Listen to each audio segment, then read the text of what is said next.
Ayan guys, magsasabaw tayo ngayon. Ayan yung ingredients natin. Sabaw tayo. Loy, ayan. Sabaw tayo ng bangus. Ayan mga be. Tapos lagyan natin ng okra at saka lagbati. Diba? Yummy.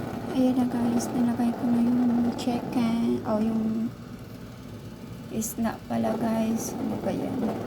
Orata chicken. Ayan, pakuluan ko yan guys. Tanggalin ko yung ano niya, bula-bula. Para walang lansa. Ayan. Ang sarap nito guys. Pinobre lang atong sabaw. Oy!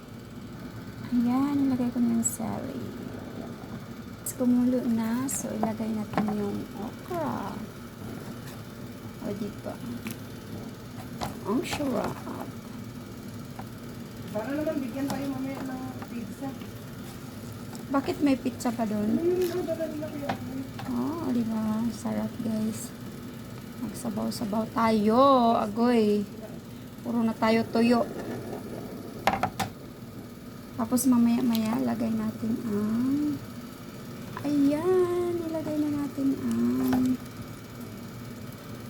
Ayan. Sarap nito mga idol. Alagbari. Daming vitamins. Ayan.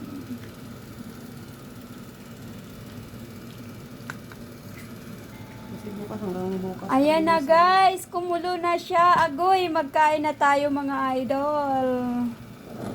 Ayan. Bye-bye. Shout out. Yan lang po ang ulam namin for today. Share lang. Ayan. O diba? Nakabulol-bulol na tayo mga idol. Agoy. Ayan. Bye-bye. God bless everyone. We love you all. Bye-bye.